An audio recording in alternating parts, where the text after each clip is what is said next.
Bienvenue à toutes et à tous. C'est une joie pour moi de vivre encore un instant dans la présence de Dieu. Et là où vous êtes, vous allez pouvoir commencer à dire Alléluia. Il y a quelque chose d'extraordinaire lorsque l'on prie, lorsque l'on chante, lorsqu'on proclame que Dieu est vivant. Il est là, il est avec toi, il est dans la pièce où tu te trouves maintenant. Tu es entouré d'anges sans le savoir. Alors commence juste à célébrer la personne de Dieu qui t'aime d'un amour éternel.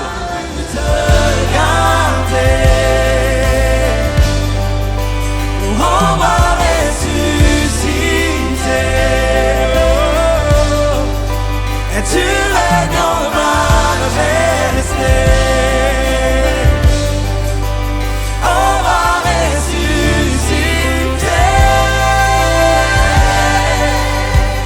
À la croix, libérés, nous sommes guéris et sauvés, purifiés par son sang. Nous avançons triomphants. Le péché vaincu, sa force a été brisée.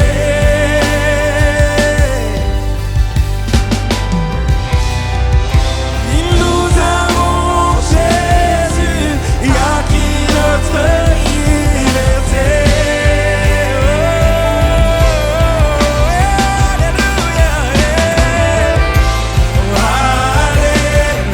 Alléluia, et tu as gagné la victoire. Chante Alléluia, Alléluia, oui tu l'as gagné pour moi.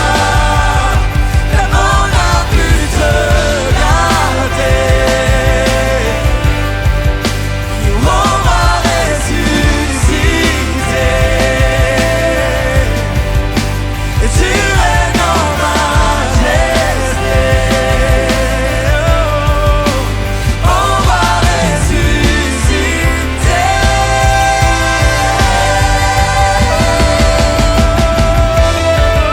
Nous célébrons le ressuscité. Nous célébrons le Seigneur Jésus qui a vaincu la mort. Il est ressuscité. Et nous voulons confesser au nom de Jésus. Alléluia.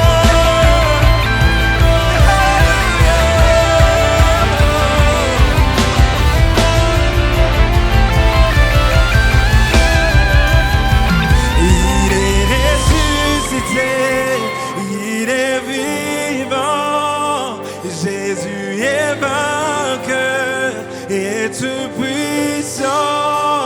Il est ressuscité, il est vivant. Jésus est vainqueur et tout puissant. Il est ressuscité, il est vivant. Jésus est vainqueur et tout puissant. Il est ressuscité, alléluia.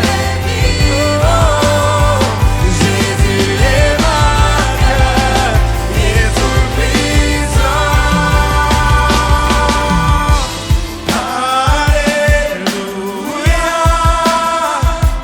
tu as gagné la victoire. Chante encore, alléluia, alléluia. Alléluia, oui tu l'as gagné pour moi. Le monde n'a pu te garder. On va ressusciter.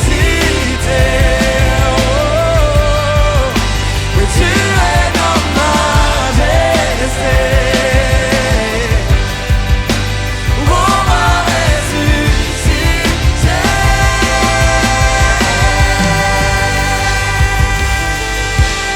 Alléluia, tu as gagné la victoire.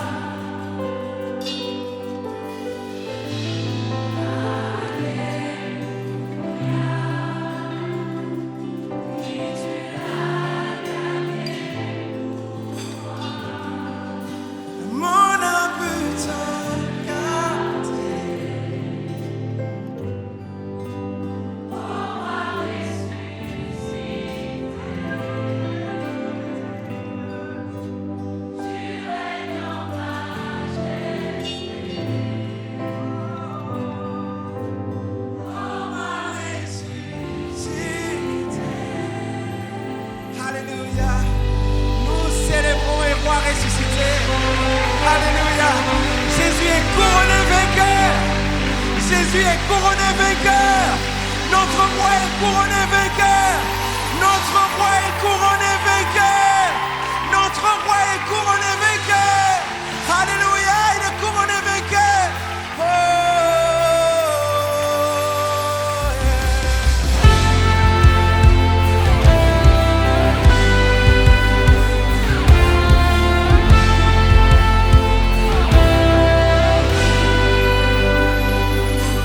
Tu combats pour nous en tout temps, entouré de tous les anges. Et je prends plaisir à savoir que tu es couronné vainqueur.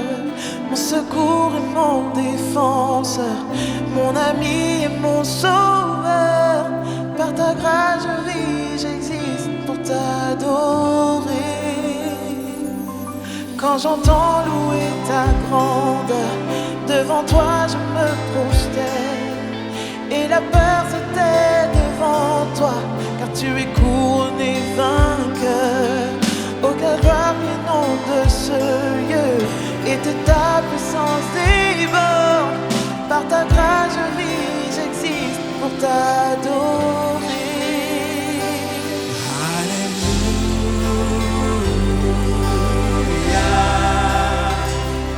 Tu as triomphé, tu as triomphé, Alléluia.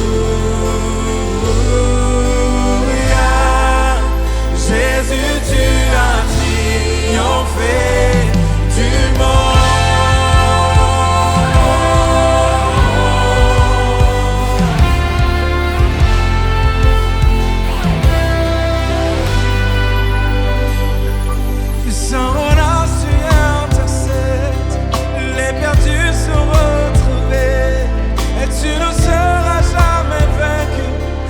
Tu es couronné vainqueur. Oh Jésus, tu es le Messie, l'espérance du monde entier. Et par ta grâce je vis, j'existe pour t'adorer. Alléluia.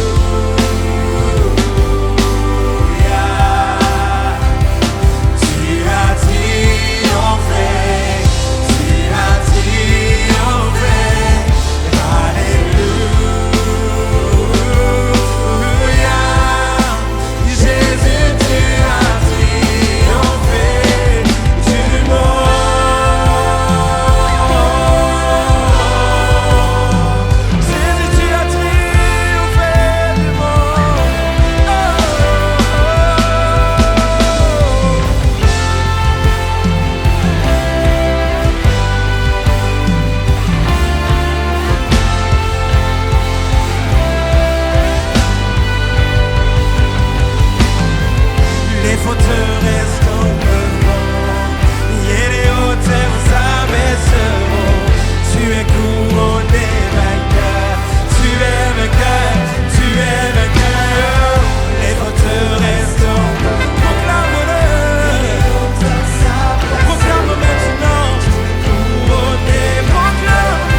Tu es couronné vainqueur. Est-ce qu'on peut acclamer Jésus d'Assyrie? Notre roi est couronné vainqueur. Alléluia, Alléluia, Alléluia,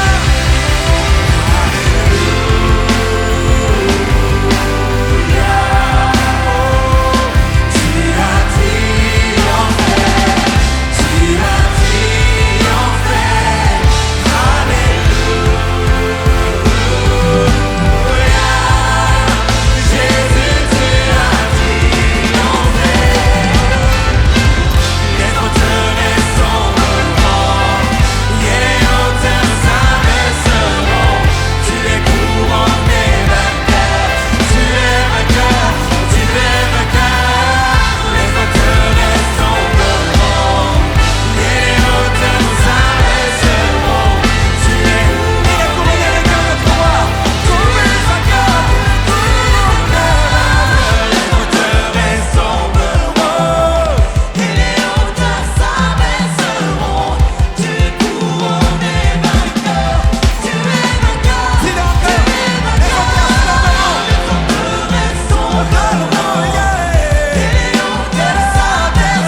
es vainqueur, tu es vainqueur. Oh.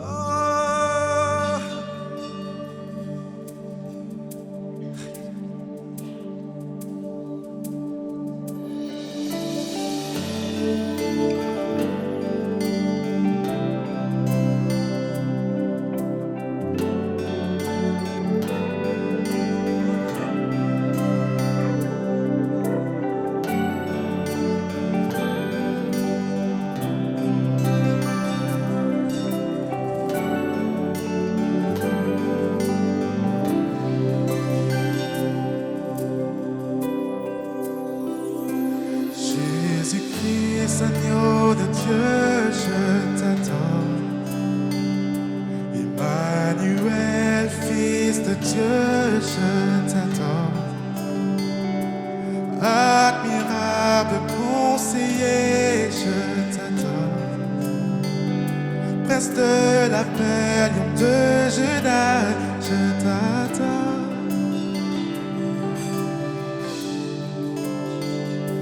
Tu es saint, tu es Dieu, la louange te revient, toi seul en es digne. Tu es roi, tu es Seigneur, toute la gloire te revient, toi seul en es digne.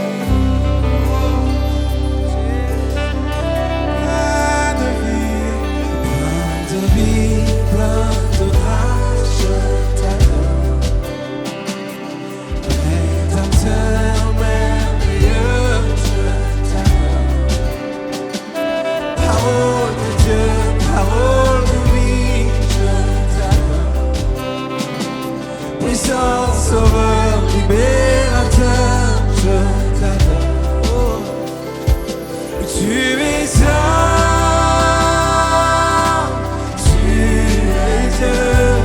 La louange te revient, toi seul en es digne.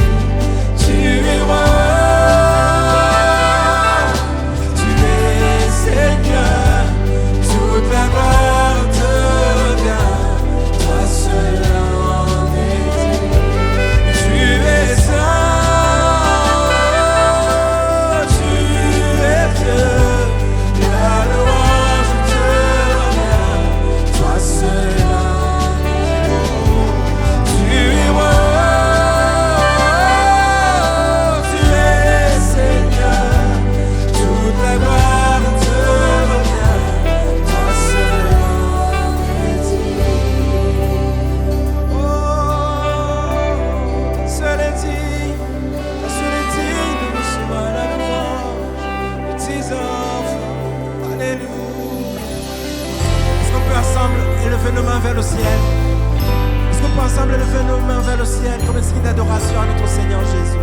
Seigneur, ces mains qui se lèvent, ces mains qui lèvent vers toi, nous voulons juste te dire que nous t'élevons au plus haut que toute autre chose. Alléluia. Nous t'élevons Jésus, nous t'élevons Jésus, nous t'élevons Jésus. Alléluia. Main levée, cœur ouvert, grand comme le ciel. Nous t'élevons, nous t'élevons. Main levée, cœur ouvert, quand nous prions. Nous élevons ton nom. Oh, élevé Jésus. Adore ton Dieu maintenant. Adore ton Dieu maintenant. Élève le nom de Jésus. Oh.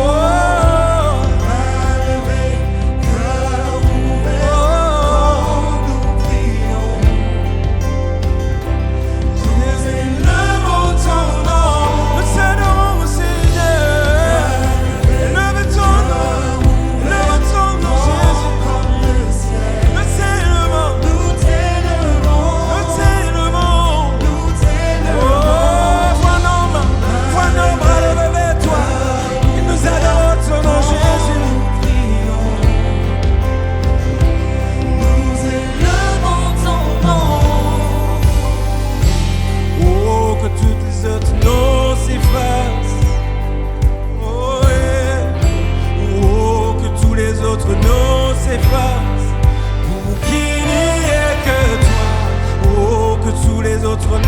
s'efface.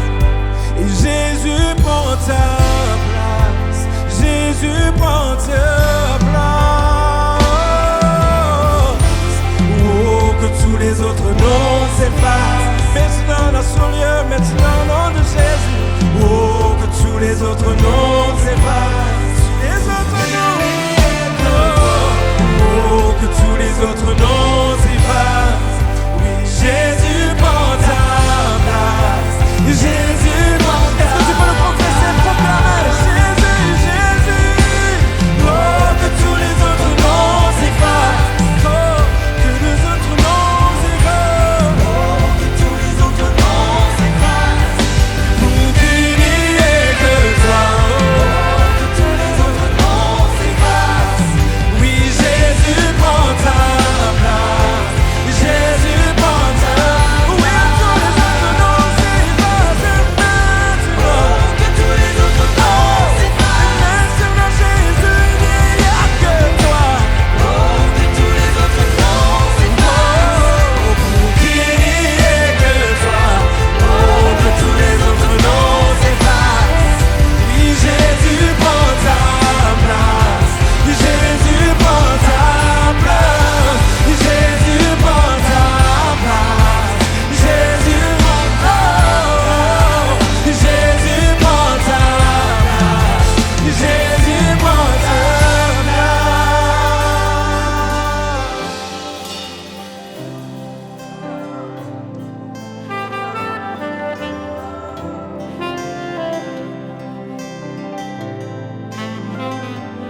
Oh Dieu,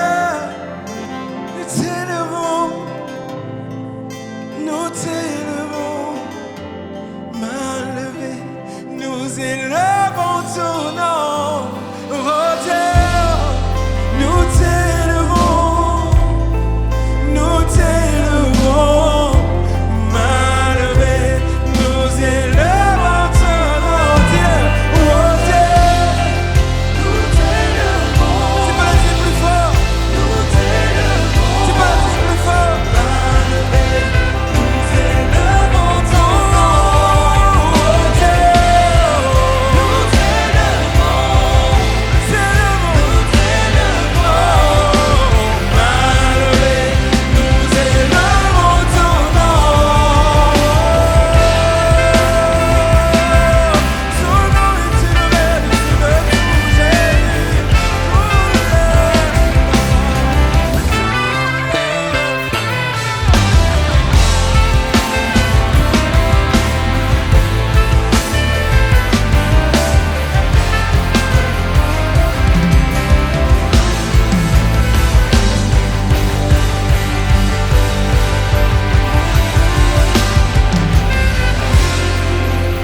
Alléluia, Alléluia, nous élevons ton nom. Ton nom est digne de louange. Alléluia. Oh, que tous les autres noms s'effacent. Oh, que tous les autres noms s'effacent. Pour qu'il n'y ait que toi. Oh, que tous les autres noms s'effacent. Jésus prend ta place. Jésus prend ta place. Est-ce que tu peux le dire encore une fois? Oh, que tous les autres noms s'effacent. Chante cela de tout ton cœur encore. Oh, que tous les autres noms s'effacent. Pour qu'il n'y ait que toi. Oh, que tous les autres noms s'effacent. Oh, Jésus prend ta place. Jésus prend ta place. Dis-le une dernière fois encore. Que tous les autres noms s'effacent. Oh, que tous les autres noms s'effacent. Oh, que tous les autres noms s'effacent. Oh, que tous les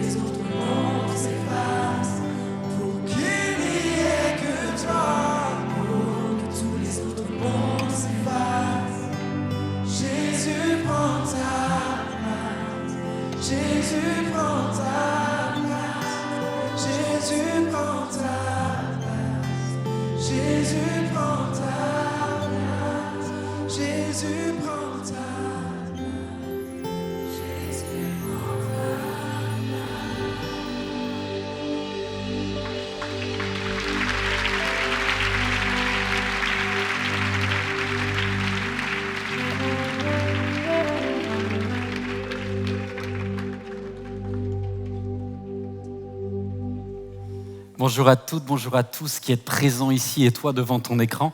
J'ai amené une fausse plante parce qu'en vérité, elle est faite plutôt comme une peluche. Est-ce que vous avez déjà vu quelque chose qui ressemble à ça ? Bon, alors je sais, vous en avez honte, mais pour certains, vous avez regardé Harry Potter. Et en fait, c'est une mandragore. Et je suis avec une peluche mandragore qui fait du bruit parce que la mandragore est une plante qui, quand vous coupez les racines, c'est un mécanisme étonnant, elle fait du bruit. Et c'est une plante très très bizarre. En fait, pour préparer ce message, vous allez dire, mais le pasteur, il fait de la botanique maintenant ? Non, mais je vous amène quelque part. Pour préparer ce message, je me suis rendu compte que le mieux, c'était d'avoir une vraie mandragore. Et ces plantes qui existent, et qui existaient notamment au moment où notre histoire prend place, c'est-à-dire à l'époque des patriarches, au moment du patriarche Jacob, qui est un homme qui a 2 femmes. Il a une femme qui s'appelle Léa et qui a été substituée le jour de la nuit de noces à sa sœur qui était censée être la vraie épouse Rachel. Donc du coup, Jacob est devenu polygame ce moment-là. C'est une histoire assez terrible et la Bible nous parle de ces mandragores. Et j'ai envie de voir ce que c'est, j'ai envie de comprendre ce que le texte de la Bible nous dit. Donc moi j'ai eu du mal à les trouver parce que je me suis dit, je vais essayer d'en commander une. J'ai fait tous les pépiniéristes, j'ai dû même appeler des boutiques ésotériques de plantes. Tellement c'est bizarre. Je me dis, il se passe quelque chose sur la mandragore, c'est pas une plante normale. C'est pas une plante normale. Et puis, si vous avez un peu de culture, ce qui est possible, vous avez déjà entendu parler de Roméo et Juliette. Qui a entendu parler de Roméo et Juliette ? Qu'est-ce qui fait que Juliette est tout d'un coup HS et qu'elle est dans une espèce de coma végétatif ? Elle a ingurgité un cocktail de mandragore. Alors on lit notre Bible et on voit d'où ça vient.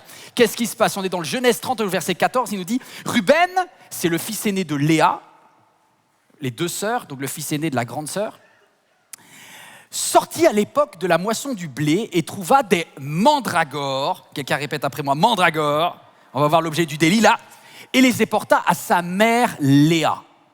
Ok. Rachel dit alors à Léa, donne-moi, je t'en prie, les mandragores de ton fils. Elle lui répondit, est-ce trop peu que tu m'aies pris aussi mon mari pour que tu prennes les mandragores de mon fils ? Et Rachel dit, eh bien, dans ce cas-là, il couchera avec toi cette nuit en échange des mandragores de mon fils.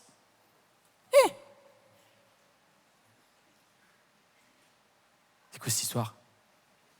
Qu'est-ce qui fait qu'elle est prête à donner son homme pour une dose de mandragore ? Mes amis, on assiste ici au premier deal de drogue de la Bible. Non, c'est vrai, c'est le premier deal. Et ce deal de drogue entraîne même une marchandisation du sexe derrière. Et on est en train de parler de 2 sœurs qui connaissent Dieu, qui prient. Si elles vivaient en 2022, elles iraient peut-être dans un temple, dans une église, dans un endroit bien sympa. Et pour autant, elles ont des gros soucis. Vous savez le problème de ces 2 filles ? C'est que ce sont des junkies. Elles sont accros. Et plutôt que de les pointer du doigt en disant « Waouh, comment ça ? Elles sont accros ? Elles ont un problème de drogue ?» Oui, en fait, la mandragore. Et c'est pour ça que dans Roméo et Juliette, Juliette a pris des mandragores, parce que la mandragore a un effet comme de la morphine, en fait. C'est une solonacée, mais ça a le même effet que les opiacés. C'est-à-dire que quand tu prends ton shoot, tu as l'impression que ta vie va mieux, alors qu'en vrai, tu n'as réglé aucun problème. Et toutes les addictions viennent d'un même problème, le mal-être. Voici le message que j'ai à cœur de vous délivrer en cet instant, c'est comment gères-tu ton mal-être ? Il y a ici des personnes, vous avez un beau sourire en apparence, et à l'intérieur, il y a des manques, il y a des frustrations, il y a un mal-être. Et ce mal-être, il touche les hommes, les femmes, les jeunes, les vieux. Il te touche toi qui es devant ton écran ou toi qui es dans la salle. Est-ce que vous voulez apprendre comment mieux gérer notre mal-être ? Waouh ! On va regarder ce qui va se passer. Dans cette histoire, les 2 sœurs sont en train de faire un deal. C'est étonnant parce que ça va même entraîner comme une succession de pratiques déviantes en fait. Elles sont tellement malheureuses. En fait, quel est leur malheur ? Le malheur de Léa, la sœur aînée, Elles sont mariées avec le même homme. Léa, la sœur aînée, elle louche. Elle est complexée. Elle n'est pas aimée. En fait, normalement, c'est l'aîné dans ces traditions-là qui devait se marier en premier.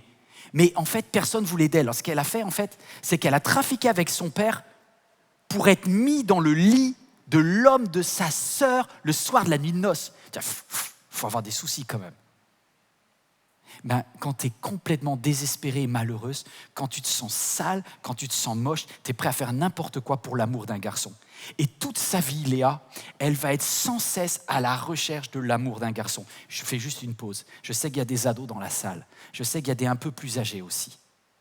On ne va pas faire semblant, on ne va pas faire les hypocrites. Vous avez beau être une chrétienne, vous pouvez avoir un énorme besoin d'amour et de plaire. Et pour cela, je sais que certaines d'entre vous, et là je m'adresse aux femmes, vous êtes prêts des fois à tout et à n'importe quoi pour essayer d'attirer et de garder un homme. Le jour où tu sens qu'il faut que tu envoies un sexto, que tu envoies un nude en privé pour que soi-disant il t'aime, quitte-le. C'est que ce n'est pas le bon. Est-ce qu'il y a un papa ou une maman qui est en train de dire « Yes, yes ». Tu sais pas quoi ? Ne te dévalue pas. Tu es une fille du roi des rois. Tu es une princesse. Fais pas n'importe quoi. Pour l'amour d'un garçon qui, de toute façon, ne t'aimera pas plus après ça. Il t'aura juste manipulé et tu te sentiras juste encore plus nul que tu te sentais avant. Fais pas ça. Léa, toute sa vie, elle va essayer à attirer l'amour de Jacob. C'est foutu. Vous savez comment elle fait pour gérer ça ? Elle envoie son fils aîné, tellement elle s'en sent mal. Elle n'arrive pas à vivre sa vie, alors elle envoie son fils aîné chercher des mandragores. Parce qu'elle se prend un shoot de morphine le soir. Elle supporte tellement plus sa solitude. Elle supporte tellement plus sa vie qu'elle préfère utiliser un des seuls moyens de cette époque-là, c'est-à-dire une plante qui permet d'avoir suffisamment d'hallucination pour supporter ta vie. Je sais que je parle à quelqu'un maintenant. C'est un sujet difficile. Rachel, même état. Vous allez dire, mais non, elle est aimée. Ben non, elle a le même problème. Léa, son manque, elle est en manque d'un homme qui lui dise « je t'aime ». Mais Rachel, elle, sa sœur, qui a un homme qui l'aime. Parce qu'en fait, Jacob, il aime Rachel. Sa jeune sœur, elle est en manque d'un bébé. Parce que tous les ans, elle voit sa sœur aînée qui a des bébés et qui porte la vie. Elle dit, moi, je ne porte pas la vie. Deux tristesses. Alors les deux sont devenus accros, en fait, à cette plante. Et c'est pour ça qu'elles sont en train de se les échanger le soir. Et c'est pour ça que c'est le premier deal. Et je remercie Nathalie Boudéenne avec qui j'ai travaillé. C'est elle qui m'a fait prendre conscience. Yvan, t'as vu qu'il y a un trafic de drogue dans le livre de la Genèse ? Mais attends, mais c'est pire que ça. Il y a un trafic de drogue, il y a du trafic de sexe et il y a de la GPA. Tu crois que c'est écrit en 2022 et que c'est un programme, quoi ? C'est chaud. C'est chaud. En fait, que vous soyez né dans l'Antiquité ou que vous soyez né en 2022, tant que vous avez des manques, tant que vous ne réglez pas votre mal-être, une des solutions la plus immédiate pour fuir votre mal-être, c'est les addictions. Il y a deux types d'addictions. Grand 1, les fausses solutions. Les fausses solutions. Les fausses solutions. Dis à quelqu'un, attention, suis pas ça, fais pas ça. Les fausses solutions. Les fausses solutions. C'est les solutions les plus immédiates parce que qu'est-ce que c'est que l'addiction ? L'addiction, c'est en fait un produit ou un comportement qui t'amène à la destruction. Pas forcément physique, mais ça peut être une destruction psychologique ou une destruction sociale. Un produit ou un comportement. Et si je les fais vite, je vous donne quelques stats, mais au produit, 25% des personnes qui regardent cette vidéo, vous en salle, ont une addiction au tabac. 7% à l'alcool, 3% aux drogues, 5% anorexie, boulimie. Et ça, c'est juste sur les produits. Si je rajoute les médicaments qui sont nécessaires parce que sinon tu ne supportes pas ta vie, on commence à en faire beaucoup en pourcentage. Maintenant, je bascule de l'autre côté. Pour certains, vous n'avez pas une addiction à un produit parce que ce n'est pas par le produit que vous réglez votre mal-être. Vous réglez votre mal-être par des comportements addictifs. Et dans ce cas-là, on arrive à le jeu et la dépendance au jeu, 3%. C'est pas grand-chose. Mais après, tu rajoutes 8% qui sont accros, lourds. Alors, je vais faire une différence entre le lien et l'addiction. Ça dépend du degré. Restez là. 8% des hommes ont une addiction destructrice au sexe. 3% des femmes, et ça ne cesse d'augmenter. Je suis heureux que pour toutes les mamies qui ont plus de 82 ans dans la salle, normalement, vous êtes hors de danger. Mais de plus en plus, normalement, mais de plus en plus de jeunes qui sont baignés avec de la porno facile d'accès, développent très jeunes des addictions. Et ça touche de plus en plus de femmes. Et après, il y a toutes les addictions aux réseaux sociaux. Alors, vous allez me dire, mais pasteur, on fait tous un peu... certains peuvent avoir testé une fois de l'alcool, une fois de la drogue, ils ne sont pas forcément devenus addicts. Non, parce qu'en fait, dans le cerveau, il se passe des mécanismes, en fait. L'addiction, écoutez bien, l'addiction, ça dépend de chacun. Il n'y a pas d'égalité vis-à-vis de l'addiction. Moi, je vous donne juste un court témoignage. Dans ma famille, un de mes grands-pères avait un souci avec l'alcool. Est-ce qu'on l'aime? Bien sûr qu'on l'aime. Mais il avait un vrai souci avec l'alcool. Et du coup, ma famille, mes parents ont eu une bonne idée. Ils ont dit, on va aider papy par rapport à sa dépendance à l'alcool. On va supprimer tout alcool chez nous, parce qu'on ne va pas le mettre en tentation. Quand vous avez quelqu'un qui a une fragilité, il ne faut pas le mettre en tentation. Pourquoi? Parce qu'en fait, quelqu'un devient addict lorsque il prend un produit et que ce produit sécrète en lui une dopamine. La dopamine, on en a tous, mais notre dopamine ne réagit pas pareil. Pour certains, un verre d'alcool, ça va vous créer de la dopamine. Pour d'autres, ça ne vous fera rien du tout. Okay? On n'a pas les mêmes addictions, on n'a pas les mêmes problèmes. Il y en a qui ont une addiction au Nutella. Le Nutella sécrète en toi des trucs, inexplicables. Il y en a, même avec le cannabis, qui est normalement une drogue légère, ils peuvent tomber addicts de ça. En fait, ça dépend de votre schéma dans votre cerveau. Une partie, c'est hormonal et une partie, c'est psychologique. Et donc, pour revenir à mon histoire de famille, on avait supprimé tout alcool. Et mon grand-père a réussi, après une lutte, à vaincre cette addiction. Bravo. Et puis, il est parti. Je pense qu'il est dans la gloire aujourd'hui. Il a rencontré Dieu tout à la fin. Et du coup, il n'y avait plus de raison, on pouvait avoir de l'alcool, quoi. Oui. C'est pas l'alcool en lui-même, c'est la gestion de l'alcool qui pose problème. Et donc, du coup, je ne sais plus, je devais avoir 16-17 ans, j'ai goûté, je me suis dit, le produit qu'on n'a jamais eu, tu vois. C'était pas bon. Moi, je me suis dit, c'est papa qui a dû payer pas cher une bouteille. Non, en vrai, c'était pas bon. Après, j'ai essayé des trucs chers et tout, j'aime pas. Vous allez dire, quel héros. Le gars, je peux vous dire, je peux vous faire une prédication contre l'alcool, aucun problème, ça me fait rien. J'aime pas. Donc c'est facile de culpabiliser ceux qui ont un problème avec ça, parce que moi, j'en ai pas, en fait. Et du coup, je suis en train de parler à une femme qui se dit, mais moi, mon mari, je comprends pas, c'est un pourri, il est accro à la porno. Oui, parce que toi, t'as pas l'addiction, tu vois. Mais il a aussi un problème. Vous êtes toujours là? C'est normal, vous ne pouvez pas partir. Vous qui êtes en ligne, vous pouvez arrêter si vous ne voulez plus, mais je pense que ça serait dommage parce qu'il y a des choses à vous dire. Une addiction, c'est une perte de contrôle au niveau de votre consommation. C'est ça qui définit l'addiction. Et des conséquences destructrices que vous n'arrivez plus à cacher. Quand vous avez ces deux critères-là, ça c'est les critères de l'INSERM, quand vous avez à la fois la notion de dépendance, on peut tous avoir une tentation. Une tentation, ce n'est pas une addiction. La tentation, lorsque vous cédez, peut devenir un lien. Un lien, c'est un truc qui vous trouble et vous y revenez comme une béquille. Ok, il y a beaucoup qui ont un lien ici. Regarde pas ta voisine, elle sera gênée. Regarde pas ton voisin, il sera gêné.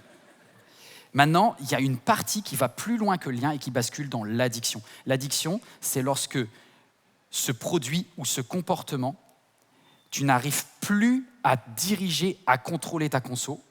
C'est plus fort que toi, premier critère. Et deuxièmement, ça commence à détruire soit ton corps, soit tes relations sociales, soit ta santé psychique. Et souvent, et je termine là-dessus, les addictions peuvent être cumulatives. Ça vient en paquet. Tu peux avoir d'un côté la boulimie, et hop, ça se conjugue en plus avec de la cigarette, et ça peut se... Voilà. Ou ça peut être de la porno, et hop, ça se conjugue avec un autre truc, une autre dépendance. Que Dieu nous protège de ces fausses solutions-là. Que Dieu nous protège de ces fausses solutions. Mais je voudrais vous dire, si quelqu'un est en train de glisser, je voudrais te dire, il n'y a pas d'addiction heureuse. La conséquence, c'est que plus tu vas prendre cette fausse solution, plus tu vas descendre. Plus tu vas descendre. Grand 2, et je voudrais que ça s'affiche sur votre écran. Les causes profondes. les causes profondes. En fait, Rachel vit qu'elle n'avait pas d'enfant, qu'elle était stérile. Et elle fut jalouse de sa sœur. Elle dit à Jacob, « Donne-moi des enfants ou je meurs. » La colère de Jacob s'enflamma contre la femme qu'il aimait, en fait, Rachel, et lui dit, « Suis-je à la place de Dieu qui t'empêche d'avoir des enfants ?» Voilà comment un couple qui s'aime est en train de se détruire. Analysons ce qui se passe dans la tête de Rachel. Rachel, elle est addicte au mandragore pour survivre à son problème de ne pas être maman. Tous les ans, elle voit sa sœur enceinte et ça la rend de plus en plus jalouse. Ne te compare pas aux autres. Ne laisse pas de l'amertume et de la jalousie détruire ta relation avec quelqu'un de ta famille. Surtout si c'est un frère ou une sœur. Fais gaffe à ça. Et tu sais, quand tu as de la colère, il y a 3 façons de l'évacuer. Vous connaissez les 3 façons d'évacuer la colère ? Soit tu t'en prends à toi-même, soit tu t'en prends à quelqu'un d'autre que tu aimes, soit tu t'en prends à Dieu. Voilà, comme ça. C'est les 3 chemins d'évacuation automatique de la colère. Faites gaffe, c'est des mauvais chemins. Et du coup, dans le cas de Rachel, lorsqu'elle regarde sa vie, elle se dit « je suis nulle ». Je suis nulle parce qu'en fait, je ne peux pas avoir d'enfant. Donc elle est en colère contre elle-même. Elle est en colère parce qu'elle dit « c'est ma faute, je ne sais pas pourquoi, mais c'est quoi mon problème, je n'arrive pas à avoir de bébé.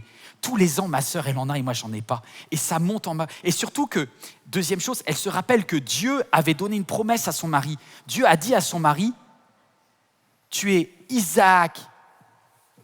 Jacob, fils d'Isaac, fils d'Abraham, à qui Dieu a dit « tous tes descendants seront bénis, toutes les familles de la terre seront bénies, et plus que ça, ta descendance sera aussi nombreuse que le sable au bord des mers. » Et donc à ce moment-là, Rachel dit, il faut croire que Dieu m'aime pas parce qu'il ne m'utilise pas pour vivre le rêve de Dieu. Donc, je ne sais pas si je suis en train de parler à quelqu'un qui regarde ce message ou toi dans la salle. Le problème, c'est quand déjà tu te sens nul et que tu penses que Dieu n'en a rien à faire de toi, ça laisse une porte énorme ouverte aux addictions. Tes frustrations sont les portes de tes futures addictions. Je répète, tes frustrations actuelles sont les portes d'entrée de tes futures addictions. Fais attention. Et du coup, 3e chose, elle est en colère contre elle-même. Elle est certainement très, très, très frustrée contre Dieu. Et là, son mari passe. Et là, elle va vider son sac. Je peux parler aux hommes pendant un instant là ? Messieurs, parfois quand votre femme vous crie dessus, c'est pas contre vous. Normalement, tout à l'heure, les femmes, elles avaient dit « Amen ». Je sais pas, on n'a que des saintes dans la salle ou bien il y a des hommes gênés. Mais la vérité, c'est que le chemin naturel de nos frustrations, c'est parfois d'en vouloir à nous-mêmes, d'en vouloir à Dieu. Et si c'est bloqué, ça se déverse sur la personne qui a le malheur de passer à ce moment-là. Et voilà ce qui se passe, c'est que la pauvre Rachel, elle est tellement malheureuse qu'elle crie sur son mari et elle dit à son mari « Donne-moi des enfants !» Comme si le gars, t'as pas de bonne réponse à un truc comme ça. T'es sûr que ça va finir avec une embrouille ? Mais mesdames, réfléchissez avant d'exploser quand même. Là, c'est pas une bonne idée non plus. Et elle lui dit « Ou je meurs ». Moi, je crois qu'elle rigole pas. On est en train de parler d'une femme qui n'a plus envie de vivre, en fait. Donc, elle va voir son homme et elle lui dit ce jour-là « Fais-moi un bébé ou je me fous en l'air ». C'est à ce degré de souffrance auquel Dieu veut répondre. Et c'est pour toi que je fais ce message maintenant. Dieu t'aime et il veut te donner une autre solution. Parce que tu es en train d'envisager des solutions épouvantables. Waouh! Chantage au suicide, culpabilisation. Et tout d'un coup, un couple qui fonctionne ne fonctionne plus. Et Jacob va faire la pire des réponses. Messieurs, parfois, on est vraiment stupide. Il faut le reconnaître aussi. C'est que comme lui, il dit « Mais moi, j'ai fait tout le boulot que je pouvais faire. » Du coup, il le prend personnellement Et au lieu d'accompagner sa femme qui est en deuil par rapport au fait qu'elle n'a pas de bébé, il l'enfonce. Regardez ce qu'il répond. Est-ce de ma faute si Dieu t'empêche d'avoir des enfants? Non, réponds pas ça. Parce que déjà que sa femme spirituellement se sent nulle. Jacob, lui dit, tu sais pas quoi? Même pour Dieu, tu ne mérites pas d'avoir des gamins. Donc là, en fait, soi-disant, c'est pour se protéger lui. Vous savez que les pires disputes dans nos couples, c'est lié à nos frustrations réciproques. Faites attention à ça. Est-ce que je peux dire à quelqu'un, guéris de ton passé, sinon tu ne pourras pas bâtir ton prochain couple. N'embarque pas tes deuils passés là-dedans. C'est suffisamment compliqué de bâtir un couple heureux. Règle certains problèmes maintenant. Pendant que tu es célibataire, règle-le. Ce n'est pas tout possible, mais tout ce que tu peux travailler, travaille. Et je parle aux hommes aussi, hein. Parce que des fois, c'est les hommes qui sont moins enclins à travailler quand ils sont célibataires. Mais là, Jacob, c'était quand même une grâce dans la vie de Rachel. Parce que, que vous dire, vous connaissez le papa de Rachel? Elle n'a pas eu de chance, la fille. Son papa, il est tordu. C'est un pervers. Laban. C'est un chef bédouin qui n'a rien trouvé d'autre, déjà le soir de la nuit de noces, de mettre sa propre sœur dans le lit de son futur mari. Il est tordu, le gars, quand même. Et après, de négocier financièrement pour vendre sa fille. Il a vendu le corps de sa fille. Moi, j'appelle ça un proxénète, en fait. Quand tu as un papa comme ça, tu pars avec un handicap dans la vie par rapport aux hommes. Hein. C'est pour ça que je ne veux pas la juger trop durement, Rachel. Tout le monde dans cette histoire sont malheureux. Tous. Rachel, Léa, Jacob, tous les trois sont en manque d'amour et tous les trois sont mal. Ils auraient voulu entendre le message que vous êtes en train d'entendre maintenant. On arrive aux solutions. Avant, je dois terminer en vous disant quelque chose sur Jacob. Jacob, pendant des années, il a été presque le sauveur. Est-ce que... je peux vous dire quelque chose? Les jeunes filles et les jeunes garçons, quand vous avez un foyer de parents qui est dysfonctionnel, vous savez ce que vous avez naturellement envie de faire? Vous casez vite. Et c'est une mauvaise idée. Parce que tu supportes plus l'ambiance dans ta maison, et là je parle à des jeunes, tu te dis, purée, c'est pas grave, moi je vais me faire un mariage qui tient, moi je vais assurer, moi je vais me faire ma vie. Je vais sortir de ce foyer de fou là. Sauf que si t'es pas fini quand tu sors du foyer, tu vas faire d'autres problèmes derrière. Et là, Rachel, elle est partie, elle a quitté un père tordu, proxénète, bizarre, et elle s'est accrochée au premier venu, le Jacob. Et elle a mis en Jacob tout son espoir spirituel. Sauf que Jacob, il n'est pas assez solide spirituellement. Il n'est pas fini non plus. Et Jacob, ce jour-là, il était son protecteur, mais il bascule presque en abus. Ça devient un abuseur. Parce que là, c'est Jacob qui dit « Dieu t'aime pas ». Donc là, déjà qu'elle se trouve nulle, déjà qu'elle dit « mon couple ne marche pas, j'ai pas de bébé », et qu'en plus Dieu est contre moi, vous savez quelle va être sa réaction? Alors, elle aurait pu penser au suicide encore plus. Son autre réaction va être « ok, GPA. Tu vas coucher avec ma servante, Bila. Et tu vas lui faire un gamin, mais tu vas lui faire un gamin sur mes genoux, et comme ça, je prendrai l'enfant, et ça sera mon enfant. Oh lolo. Le malheur. Le malheur. Et Satan se marre, et Satan tire les ficelles, et le malin rigole, alors que nous, on plonge.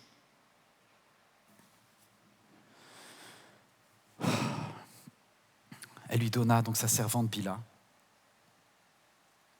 Rachel, je te dis quelque chose de la part de Dieu. Tu es en train de combler les vides de ta vie en te reniant toi-même. Est-ce que c'est possible de passer à la suite? En te reniant toi-même. Waouh! Rachel.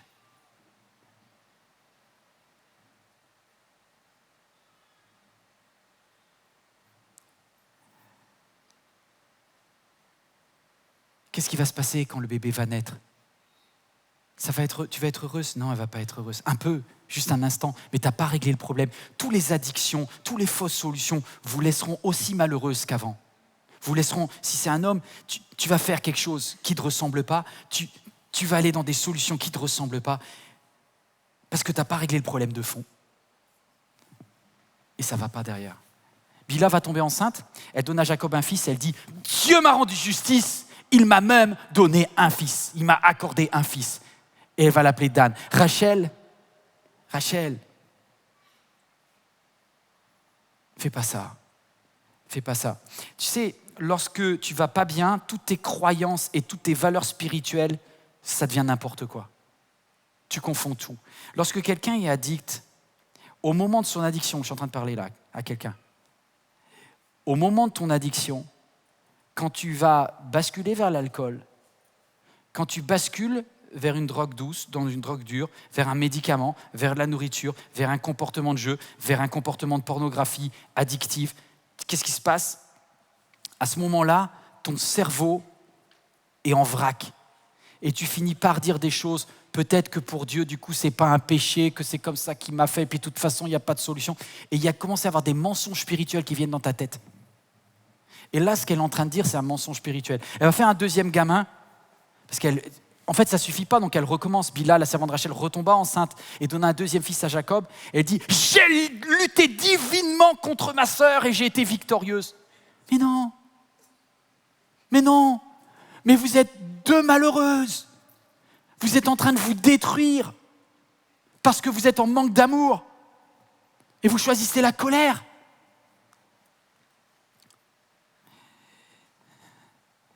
Je peux vous dire quelque chose qui va vous chercher un peu plus profondément. L'actualité, elle a été terrible pour ça. Les chrétiens nés de nouveau ont à peu près autant de problèmes, de liens et d'addictions que des personnes de la société, point. Les tentations sont les mêmes pour tous. Les mal-être sont les mêmes pour tous.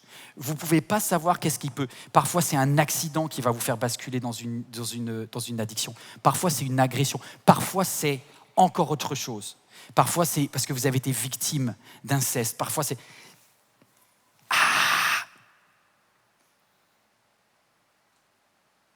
Ne jugez pas quelqu'un d'addict trop rapidement. Je vous en supplie. Que dans cette église MLK, on soit une église dans laquelle on ne tire pas sur les malades et sur les blessés. Brian Houston, pasteur d'une méga church, pasteur d'une des plus belles églises du monde, pasteur extraordinaire qui a fondé Hillsong Australie, Hillsong dans le monde entier, qui a permis à des jeunes de partout, de toute langue, de toute culture, de rencontrer Jésus. Lui qui a aidé des personnes qui étaient en situation de lien ou d'addiction, lui-même avec les années qui passent. Et ça, c'était publié il y a 2 semaines. A confessé un truc terrible. Il vient donner sa démission de l'église d'Hillsong. Ça me fait mal d'en parler. Mais je voudrais que, comme ça, on arrête le cliché que, soi-disant, il y a des hommes et des femmes qui sont au-dessus de la tentation. Non. Il n'y a pas un seul ici, pas une seule femme qui puisse dire « Je n'ai aucune tentation, je n'ai aucun risque de tomber. » Que celui qui se croit debout prenne garde de tomber. Même Brian Houston, un géant de Dieu, s'est trompé de chambre. Et est resté 30 minutes dans la chambre d'une femme qui n'est pas sa femme. Il dit qu'il ne s'est rien passé, et mon but, ce n'est pas de savoir si s'est passé quelque chose. De toute façon, le seul qui sait, c'est Dieu et la femme. Mais moi, ce qui m'a fait le plus mal, c'est quand j'ai vu le reportage. Au début, j'y croyais pas. Je me suis dit, ça se trouve, c'est encore des commérages de journalistes. Il n'y a que les chrétiens pour dire des trucs aussi méchants. Mais non, c'était vrai. C'était vrai. Et Brian Houston dit ceci. Quand on lui a demandé, mais pourquoi? Pas vous, quoi. Ça, c'est impossible. C'est pas arrivé à quelqu'un d'aussi comme vous. Pas vous. Pas vous, pas toi. Et vous savez pas quoi? Si jamais on savait les addictions de chacun ici, on dirait, non, pas toi. Oh. Il dit, ce soir-là, j'avais pris des médicaments et de l'alcool. Et j'étais dans un état second. Alors, les gens peuvent dire, ouais, excuse facile. Non, excuse terrible.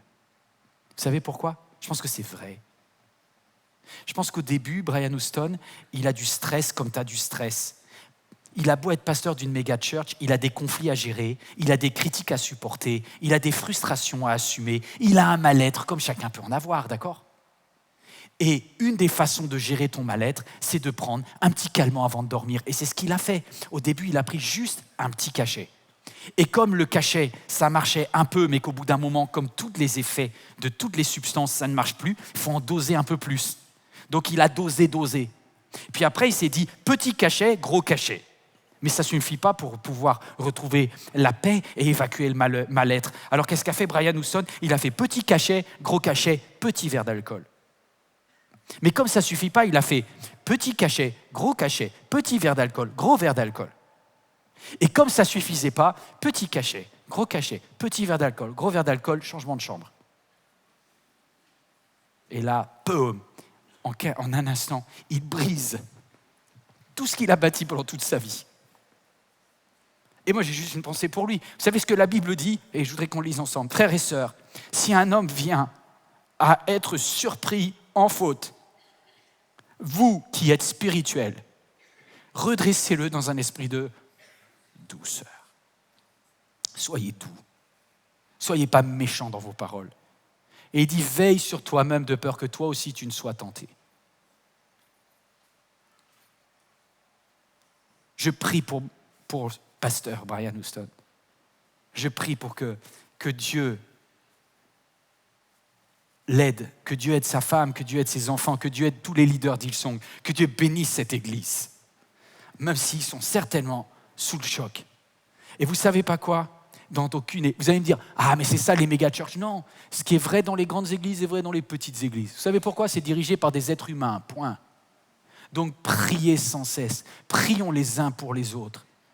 Prions sans cesse, soyons toujours prêts à dire, Seigneur, aide-nous, parce que si on ne gère pas notre mal-être, c'est pour ça que Jésus a dit, c'est tellement simple la Bible, mais c'est tellement bon, il dit, ferme la porte de ta chambre,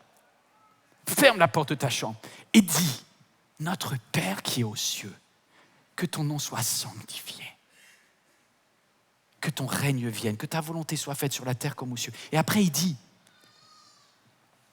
donne-nous nos pains quotidiens, comble mes manques. D'accord? C'est important ça. Et après, il te dit, Père, protège-moi de la tentation. Permets que j'évite, esquive la tentation. Et si jamais je suis tombé, délivre-moi du mal.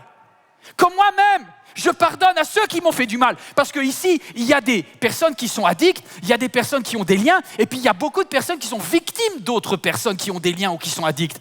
Parce qu'en fait, ton addiction va influencer la vie de tes enfants. Et en fait, ce qui va se passer, c'est que ton conjoint ayant une addiction et qui t'est infidèle, va pulvériser la vie de ta fille parce qu'elle va perdre son papa. Et donc, c'est tout un espèce... Ah, c'est terrible. Donc, Seigneur, pardonne-nous nos offenses, comme nous aussi nous pardonnons à ceux qui nous ont fait du mal, qui n'ont pas tenu leur parole, qui nous ont laissé des dettes émotionnelles. Et après, il dit, car c'est à toi qu'appartiennent, alléluia, au siècle des siècles, l'honneur, la puissance et la gloire. Je crois que la puissance est en Jésus. Alors on se quitte sur les solutions. Les solutions, grand 3, les solutions. Quelqu'un peut juste dire, il y a des solutions. Il y a des solutions. Je vais être libre. Je vais laisser de l'espoir à quelqu'un. Je regardais une émission sur une jeune fille qui a réussi à sortir du crack. Vous savez que le crack, c'est une drogue terrible. C'est pas cher et ça vous fracasse quasiment à la première dose. Et ça crée énormément de dopamine. Donc, si vous avez une fragilité au niveau de votre tête, la plupart des personnes, vous tombez vite dans l'addiction. Et donc, c'était Laurine qui était en train de parler à un psychiatre et il lui demandait comment vous avez fait, Laurine, pour sortir de cette addiction. Elle ne connaît pas Dieu. Elle n'a pas accès comme toi à Dieu. Mais en fait, Laurine, elle a essayé plein de fois de s'en sortir. Elle a essayé des thérapies, elle a essayé d'être internée, elle a essayé de se punir, de se frapper pour ne pas aller au crack. Elle s'est prostituée, elle s'est dégoûtée. Elle a tout fait pour s'en sortir, elle ne s'en sortait pas. Et Laurine, le psychiatre lui dit, mais comment vous avez réussi? C'est rare qu'on arrive à voir des femmes qui sortent de la colline du crack à Paris. Et elle dit, en fait, ce qui m'a sorti, et j'y croyais même plus, mais c'est quand je suis tombée enceinte. Je ne dis pas que c'est la solution pour tout le monde. Mais voici une des principales solutions. Pour pouvoir s'en sortir, aime quelqu'un plus fort que ton addiction.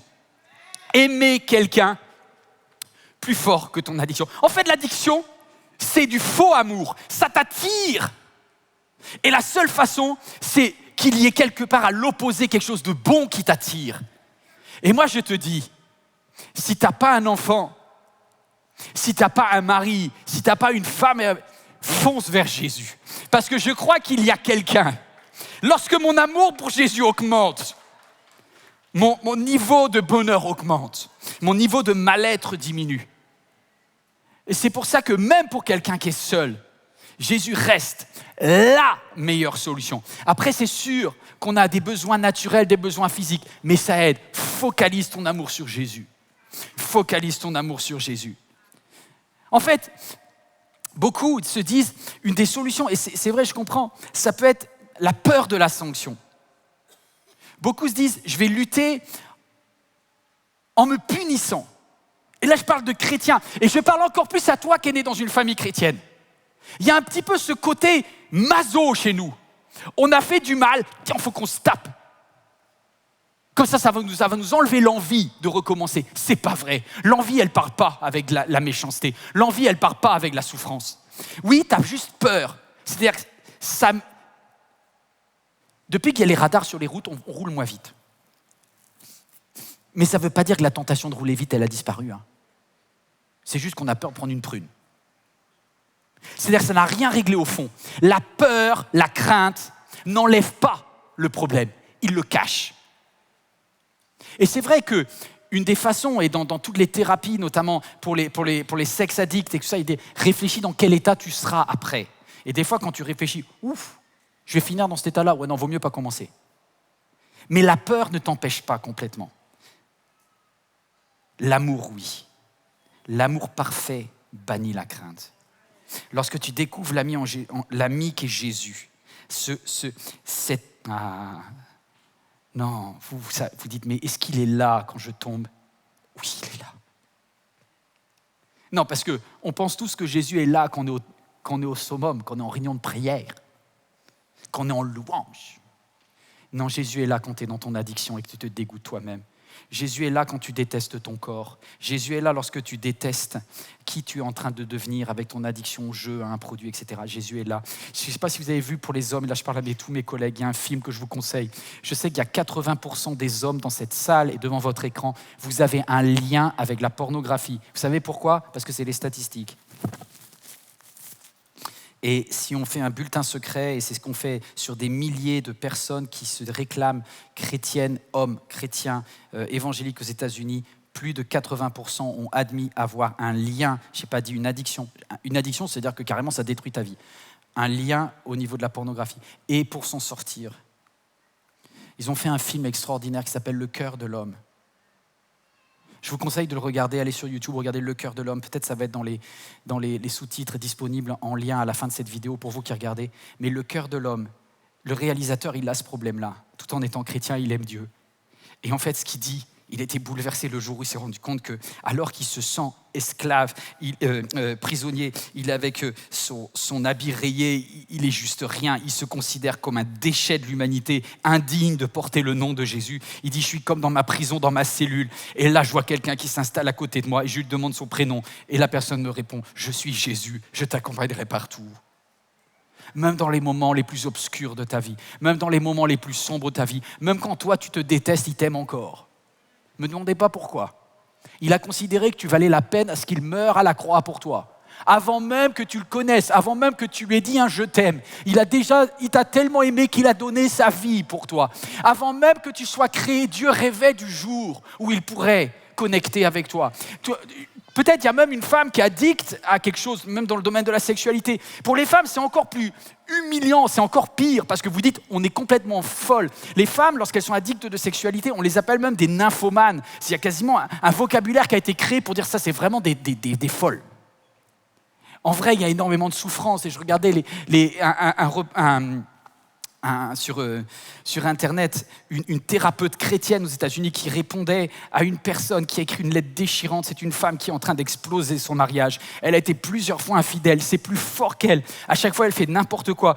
Quand elle était petite, elle a été victime d'inceste, elle a des problèmes de boulimie, d'anorexie, elle n'arrive pas à gérer son mal-être. Et à chaque fois qu'il y a un homme qui passe, elle trompe son mari avec cet homme. Et elle se déteste. Et elle écrit à la thérapeute chrétienne, elle lui dit « Madame, aidez-moi, je m'en sors plus. Je fais partie de ces 3% de femmes qui n'arrivent pas à gérer. » Et lorsqu'elle écrit, on voit tout le dégoût qu'elle a par rapport à elle-même. qu'elle a par rapport à elle-même. Et elle écrit cette phrase et puis elle dit à la thérapeute, « Madame, mon problème c'est quoi ? Parce que mon mari est merveilleux, mais moi je mets tout en l'air. Mon problème c'est quoi ? Est-ce que c'est un péché ? Ou est-ce que c'est une maladie ? » Vous répondez quoi à ça, vous ?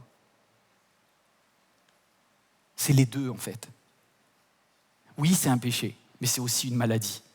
Et lorsque nous, vous, si vous n'avez pas ce problème-là, quand vous voyez une personne qui a ce problème-là, au lieu de simplement lui dire « Oh, la pécheresse », vous puissiez aussi prier pour sa guérison et pas seulement pour sa repentance, il y a les deux. Cette personne, elle a besoin, oui, de repentance, mais elle a besoin aussi de guérison. Parce qu'il y a quelque chose qui est cassé au niveau de son cerveau, au niveau de la dopamine par rapport à tout ça. Ok ? Mes amis, vous voulez qu'on soit une auberge ? Il faut qu'on aime les gens, inconditionnellement. La dernière solution que je vous donne, et elle est bonne, c'est de trouver quelqu'un à qui tu puisses en parler, quelqu'un qui ne te jugera pas. Et je félicite, c'est des chrétiens qui ont été à l'origine, qui ont fondé les groupes des alcooliques anonymes. Vous saviez ça aux États-Unis ? À chaque fois dans les alcooliques anonymes, ils commencent avec une prière. Seigneur, donne-moi la force de changer les choses que je peux changer. Et la sagesse aussi, parce que des fois, il y a des choses que je ne pourrais pas changer. Et donne-moi de savoir faire la différence. Lisez cette prière, elle est extraordinaire.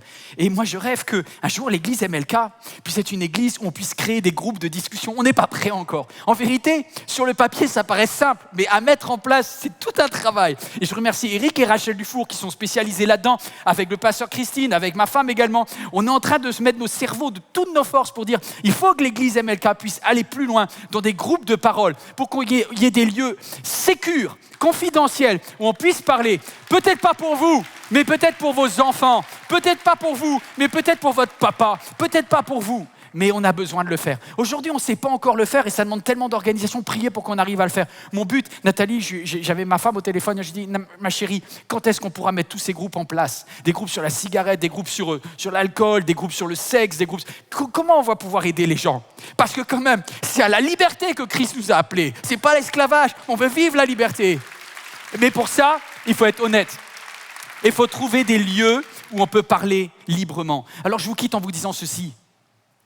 Il y a aussi des médecins, il y a aussi des spécialistes, des gens de qui c'est le métier.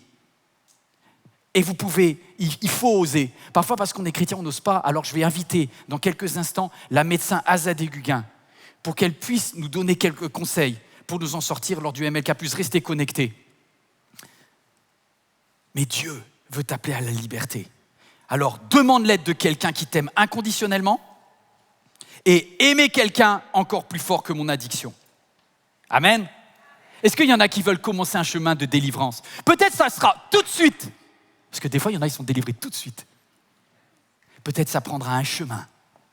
Mais je veux que tout le monde commence le processus. Vous êtes prêts ? Vous avez regardé ce message, vous êtes en... Est-ce que quelqu'un veut dire « Seigneur, je veux marcher dans la sanctification de progrès en progrès. Délivre-moi du péché, guéris-moi de mes maladies. Je progresse avec toi. » Alléluia. On peut fermer les yeux ensemble. On peut fermer les yeux ensemble. Et alors vous fermez les yeux, vous qui êtes devant votre écran également. Vous pouvez fermer les yeux. Je voudrais prononcer une parole, plus que ça. Je voudrais prononcer une parole biblique sur ta vie. Écoute cela. Comme si Dieu te parlait, il te dit: au temps de ma grâce, je t'exaucerai. Au jour du salut, je te secourrai, je te garderai. Pour dire aux captifs: sortez de vos prisons. Et à ceux qui sont dans l'obscurité, osez vous montrer. Ils n'auront plus faim, ils n'auront plus soif. Le mirage brûlant du désert ne les fera plus souffrir, car celui qui a pitié d'eux sera leur guide et il les conduira vers des sources d'eau. Seigneur, viens satisfaire, viens couler en nous, viens bouleverser, viens mettre de la vie là où il y a de la mort en nous. Alléluia. Est-ce que quelqu'un entend cet appel de Dieu?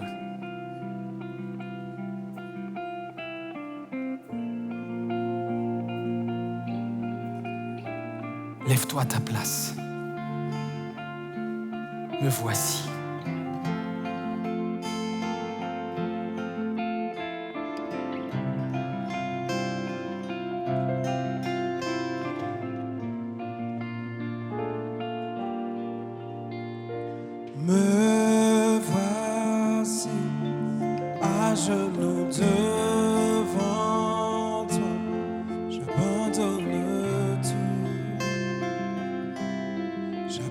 m'abandonne tout. Mon seul désir, alors que tu m'attires, c'est d'être avec toi, c'est d'être avec toi. Je m'abandonne.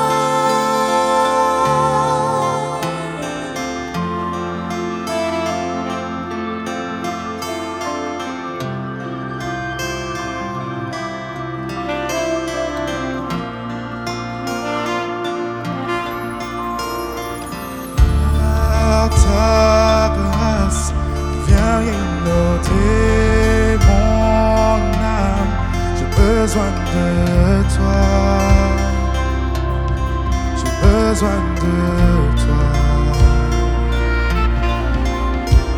Mes bras ouverts, tu entends ma prière. Parle à mon cœur, parle à mon cœur. Je m'abandonne. Je m'abandonne. Je veux mieux te connaître. Je veux mieux te connaître. Je m'abandonne. Je m'abandonne. Je veux mieux te connaître. Je veux mieux te connaître.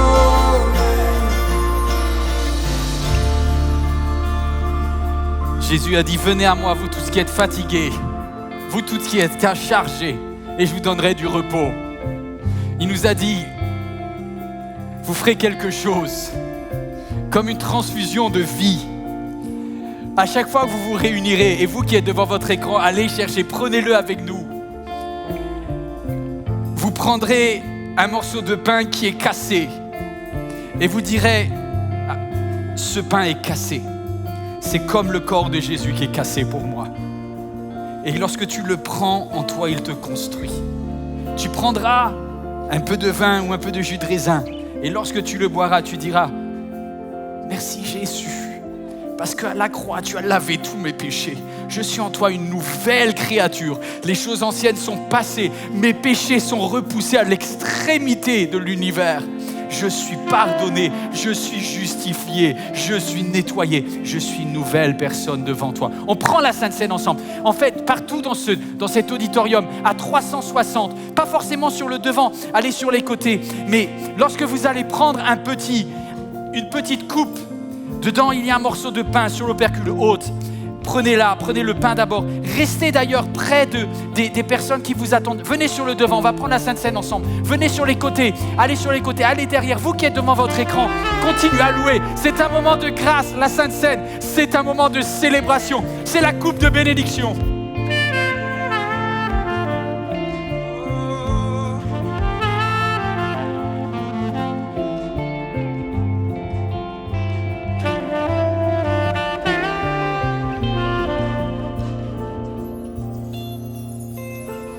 Me voici à genoux devant toi.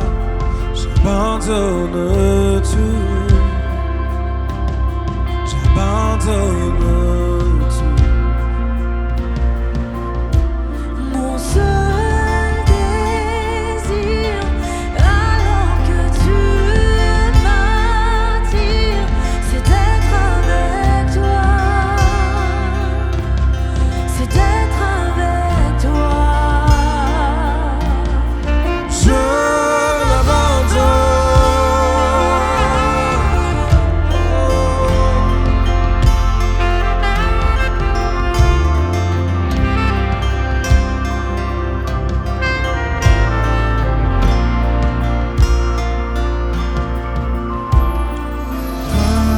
Par ta grâce, viens inonder mon âme. J'ai besoin de toi. j'ai besoin de toi.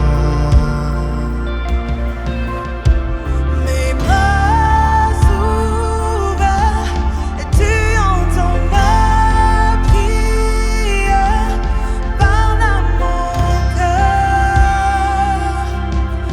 parle à mon cœur.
Bonjour Azadé.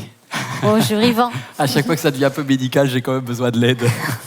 Merci à vous toutes qui êtes fidèles dans tous ces programmes d'MLK+. Ça nous permet d'avoir un angle un peu différent.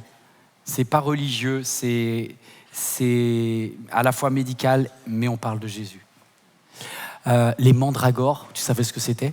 Parle-moi un petit peu en tant que Ben médecin. écoute, j'avoue que c'était pas le sujet que j'étudiais le plus dans la Bible, mais je me suis penchée dessus.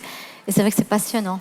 C'est passionnant parce que c'est tout à fait ce que tu dis. En fait, c'est une plante qui contient des substances chimiques, donc c'est des molécules en fait, qu'on appelle les alcaloïdes, et que finalement on trouve dans beaucoup de produits actuels. En fait, c'est des psychotropes qui agissent sur le système nerveux central, D'accord. sur le cerveau, et qui ralentissent l'activité cérébrale. D'où cette sensation de bien-être avec un effet anxiolytique, un peu sédatif. On en trouve justement dans la morphine, tout ce qui finit en in, morphine, nicotine, caféine aussi, on ne le croirait pas. Tous ces aspects en in, c'est Ouais. un peu dérivé comme les mandragores. Oui, oui, oui, l'héroïne, cocaïne, etc. C'est vrai. C'est chaud quand même. Ce qui Et est c'est dans chose, la c'est que ce nature. sont des produits qu'on connaît tous et qu'on utilise aussi en médecine à but thérapeutique, effectivement. C'est ça. En fait, Dieu a permis que ça existe sur la terre, parce que quelque part, la morphine, quand on a des accidents graves, ça peut être vraiment un moyen terrible de baisser la souffrance, et en même temps un risque de dépendance. Ouais. Est-ce que tu as, dans ton cabinet médical, est-ce que tu vois beaucoup de chrétiennes et de chrétiens dépendants? Alors, beaucoup, je ne dirais pas ça ainsi, souvent c'est un sujet tabou chez eux. Ils ont une espèce de peur aussi que ce soit peut-être dévoilé, le monde chrétien se connaissant, mais il y en a, et je pense qu'honnêtement, statistiquement, comme tu l'as dit, il ne devrait pas y avoir de différence particulière, sauf qu'il y a une solution bien particulière. Amen. Amen.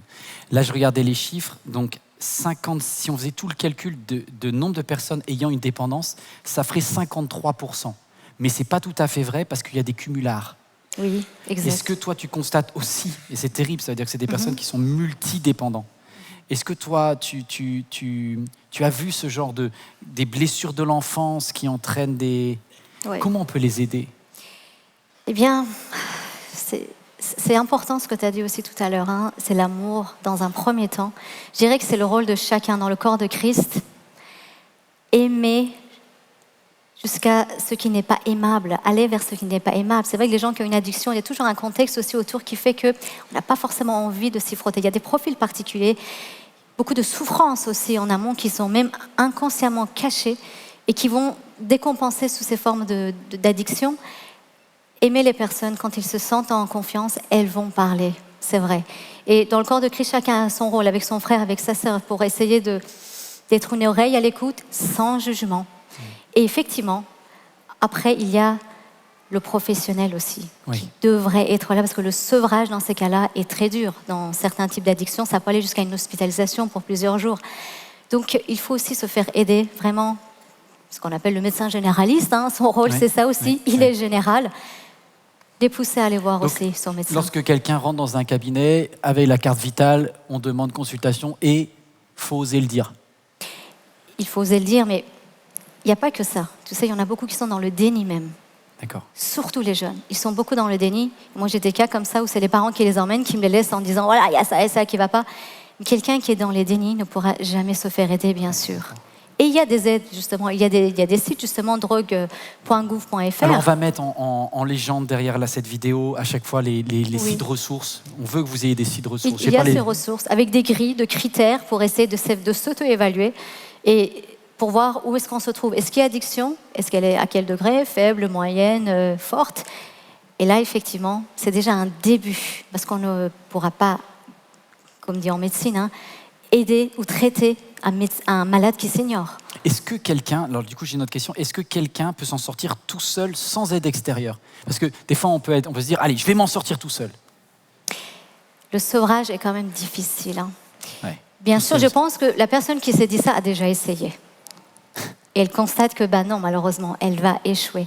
Et la phase de sevrage peut être très difficile physiquement, psychologiquement. Et parfois, il faut même une aide médicamenteuse. Il faut des bons conseils autour. Et en fait, la prise en charge va être même pluridisciplinaire. Ça veut dire qu'il va y avoir plusieurs corps de métier autour. Des D'accord. addictologues, des psychologues, des groupes de parole, etc. Donc, bien sûr, il y en a qui ont fait des grandes études pour ça et que ce n'est pas une mince affaire. Donc tu dis qu'il vaut mieux multiplier parce qu'après autant il y a de personnes ici ou qui sont devant leur écran, autant il y a de formes différentes de liens, de types de liens, de formes d'addiction. Et toi, tu proposes pour certains, ça sera plus par un groupe de parole qui s'en sortiront, d'autres c'est plus par un sevrage médicamenteux, d'autres c'est C'est En ça, faisant en la fait. guérison des souvenirs, des choses comme ça. Exactement, ça va être tout ça pris en parallèle, en charge, et c'est une évaluation que fait justement le médecin ou l'addictologue pour mettre en parallèle un protocole adapté à la personne. Alors toi, ton mari est pasteur aussi, dans une église. Quelle devrait être la bonne réaction des pasteurs? Parce qu'on n'a pas été bon quand même. C'est pour ça que des fois les chrétiens, ils n'osent plus en parler. Parce que... Je pense que pour un pasteur qui veut qu'il y ait une bonne santé dans son église, il ne faut pas qu'il y ait de peur, Ouais. des tabous, justement. Et moi, je suis médecin aussi. Pour moi, une église devrait être justement, entre guillemets, un milieu hospitalier. On accueille les infirmes, on accueille les malades et on est là pour les aider à s'en sortir et à guérir. C'est ça aussi, je pense, le rôle que l'église devrait jouer. Et Jésus-Christ, il n'a pas eu peur de s'asseoir vraiment avec les pires des pécheurs, avec des prostituées. Hein. Et le pasteur, effectivement, usant d'amour, attirera aussi la confiance. Ne jugeant pas, permettra la parole, permettra de délier les paroles. Et orientant vers le bon spécialiste. Et orientant. Parce que le pasteur ne sait pas tout faire. Non, et puis il n'est pas Il est chacun pas- il son est pas métier. formé, il est pas formé Comme pour je dis ça. toujours, j'ai fait 10 ans de médecine, s'il vous plaît, c'est pas Google qui va résoudre. C'est pas vous avec Google qui allez vous aider. Mais qu'est-ce qu'il serait bon qu'il y ait un répertoire effectivement diffusé entre les églises, parce qu'il y a quand même des pépites dans les églises. Hein. Il y a des Et spécialistes. il y a des spécialistes, il y a des personnes qualifiées. Et moi, je regrette qu'il n'y en ait pas assez. Je pense qu'il faut encourager quand même nos Alors, jeunes. On va faire un appel du coup. Fais Là, un on est en appel. live, c'était Fais pas un prévu, mais appel. s'il y a des spécialistes en addictologie qui sont chrétiens, chrétiennes, vous voulez aider, envoyez-nous un mail à l'église MLK pour qu'on puisse faire comme un répertoire, c'est ça ton idée? Ça serait Un bien. répertoire des aidants. Oui, Et exactement. qu'on puisse... parce que... Oui. Nous, les médecins, c'est ce qu'on a. Hein. Il faut On qu'on sait ait à quel l'information. confrère on va adresser selon telle ou telle pathologie en qui on a confiance, dont on connaît les bons retours, etc. Et encourager les jeunes à se former dans ce domaine-là. Comme j'étais attristée d'entendre parfois que dans certaines églises, il y a des pasteurs qui ont découragé des jeunes qui voulaient faire psychologue, psychiatre, etc., sous prétexte que ce n'était pas assez spirituel. Et ça, c'est dommage aussi. Donc là, invitation à tous les jeunes, faites des études, formez-vous, vous serez les aidants de plus tard. Voilà, on aura besoin. Pendant des années, on vous a dit que c'était pas bien comme étude, et maintenant on dit au retour.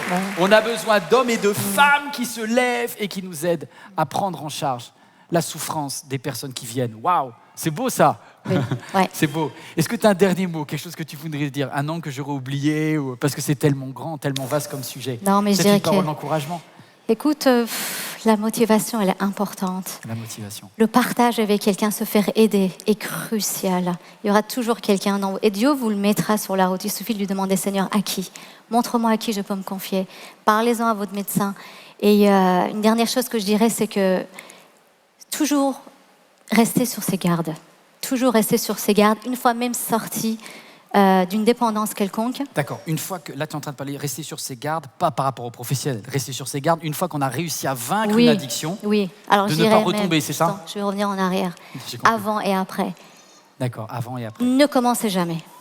La meilleure Si- façon d'éviter l'addiction, c'est pas commencer, quoi. L'abstinence. Ouais. Si vous pouvez ne jamais... Vous savez, il y a des choses, il vaut mieux ne pas connaître plutôt que d'en être complètement asservi et d'en Ouais, mais quand on devenir est jeune, on dit, esclave. ouais, t'as jamais goûté la cigarette, t'as jamais goûté le sexe comme ça, t'as jamais goûté l'alcool. Donc c'est ça qui fait que... D'où l'importance quand même que les parents prennent du temps pour discuter avec leurs enfants, leur parler de choses qui sont parfois des tabous, parfois ça peut être la sexualité, parfois le rapport avec la drogue, etc. C'est tellement important d'informer l'enfant qui n'ait pas la curiosité d'aller vouloir chercher auprès des copains qui éveillent ses sens, parce que lui-même, il aurait eu la première information par ses parents qui auraient été dans un contexte sain, dans un contexte protégé, encadré, et qui fera que justement la première info qu'il va recevoir va déterminer, comme disait le psychologue, hein, sa conception de cette chose-là. Donc déjà, effectivement, préparons notre jeunesse, boulot. nos enfants. Et si vous ne savez pas comment faire, confiez-la à quelqu'un. Confiez-la à un grand frère, une grande sœur, entre guillemets, spirituelle dans l'église, qui pourra lui parler de ces choses-là. Et C'est pas facile, hein, parce qu'après, très vite, il peut y avoir tout. oui. C'est compliqué. Et ne pas mettre le doigt, voilà, ne pas ouvrir cette porte-là, ne pas mettre le doigt dans cet engrenage-là. Et effectivement, quand on est malheureusement passé par là et qu'on on a pu s'aider, on a compris, aide, etc., une fois qu'on est sevré, une fois qu'on est sorti de cet enfer, rester sur ses gardes. Et j'aime la devise des alcooliques anonymes, justement, qui disent, quand ils se présentent, « je suis alcoolique abstinent. C'est-à-dire qu'ils reconnaissent qu'ils ont une fragilité qui est toujours comme ce vieil homme dont nous parle la Bible, là, qui leur court après. Et ils font attention à ça.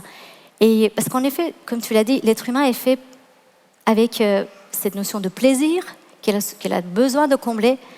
Et il voudra toujours trouver quelque chose pour le combler. Et le cerveau n'est pas dupe. Il voudra toujours plus de plaisir. Moi, je finirai aussi avec cette citation de Blaise Pascal, qui est très connue, qui était un philosophe scientifique et un homme spirituel, qui a dit « Dans le cœur de chaque homme, il y a un vide en forme de Dieu. » Et que finalement, aucune chose créée de ce monde ne pourra combler, mais seulement le Dieu créateur qui s'est fait connaître par Jésus-Christ. Amen. Amen. Merci Azadé. Merci Je te à toi. libère. Merci d'avoir passé l'après-midi avec nous. Vous tous qui êtes en salle ou vous devant votre écran, vous savez que c'est une chance de pouvoir aborder ces tabous. Parce que des fois, on a peur d'exposer nos faiblesses. Mais je crois que les alcooliques anonymes disent « Je suis un alcoolique abstinent ». Moi, je vous dis « Je suis un chrétien aimant ». Je suis chrétien et je suis en train de développer mon amour. Et j'espère que dans cette salle, il y a des chrétiens aimants, des chrétiennes aimantes. Et ici, devant leur écran, pareil, que l'on développe notre capacité à aimer Dieu, notre capacité à aimer notre prochain. Il y a moins de place pour les addictions. Il y a tellement de personnes qui veulent venir ici dans ce lieu que, alors que je fais quelques petites annonces, je dois vous dire quelque chose. On est saturé. Peut-être pour certains, je dois même présenter mes excuses. Vous avez eu un mal fou à vous garer aujourd'hui, tellement il y avait une foule de personnes ici à MLK. Je vous annonce une information. À partir du 1er mai, nous allons créer une quatrième célébration. C'est une joie, c'est pour mieux vous servir, c'est du travail, mais on veut vous accueillir. Il y en a des personnes qui viennent de partout. On veut qu'il y ait de la place pour vous. J'avais regardé ce film À la recherche du bonheur où Will Smith, à ce moment-là, est un papa célibataire et il n'arrive pas à trouver un endroit pour dormir la nuit. Il amène son petit garçon et il arrive à l'espèce de SAMU social aux États-Unis et dit « Est-ce qu'il y a une chambre pour la nuit ?» Mais comme il arrive 5 minutes trop tard, la porte est fermée. Je voudrais que cette église ne ferme jamais ses portes. Alors pour ça, on va ouvrir et on va continuer à ouvrir de plus en plus. Voilà, un grand merci à vous tous qui permettez de continuer cette œuvre. Merci pour vos dons financiers. Merci pour votre soutien parce que si jamais vous ne nous soutenez pas, en fait, on ferme. Voilà. C'est par votre fidélité. C'est parce que vous dites « Cette parole est nourrissante. Cette parole me nourrit moi, mais elle nourrit mon conjoint. Elle nourrit mes enfants. Elle nourrit mes amis. Aidez-nous financièrement. Soutenez l'église MLK. Je veux donner.fr, mais également à la sortie au stand, vous pouvez également faire une offrande. Merci. Merci pour votre fidélité. Est-ce que c'est pas beau de servir Dieu ? C'est beau de pouvoir faire des belles choses. On va se lever ensemble, on va terminer en cet instant. À vous tous qui êtes devant votre écran, je vous fais un gros bisou et n'oubliez pas, votre Père dit de vous qu'il vous aime. Il vous aime, je parle du Père Céleste, celui en qui il n'y a ni changement, ni ombre de variation. Il vous a aimé depuis le ventre de votre mère jusqu'à ce que vous soyez avec lui dans l'éternité. Quel que soit votre péché, il a payé pour votre péché. Il vous aime.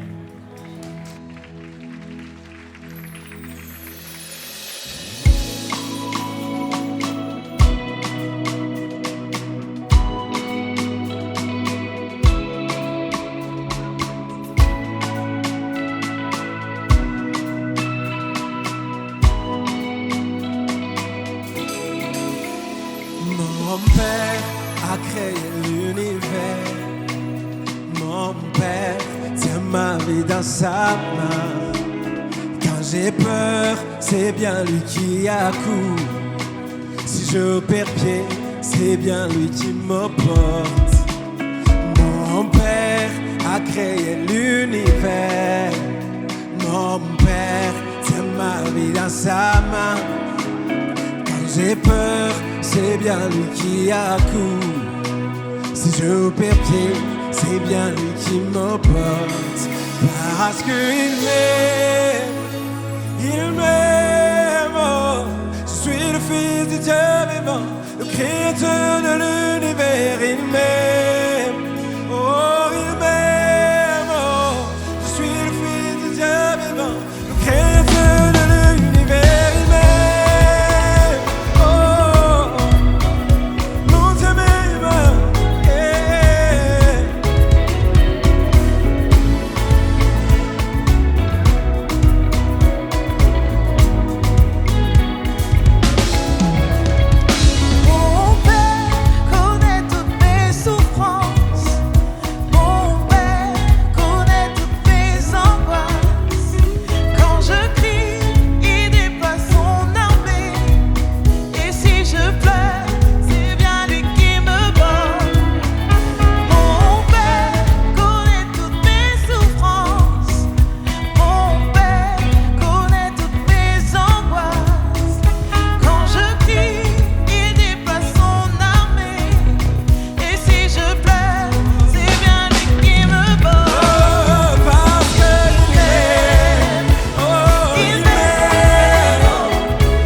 de pleurer, je marche la tête haute, je saisis la victoire.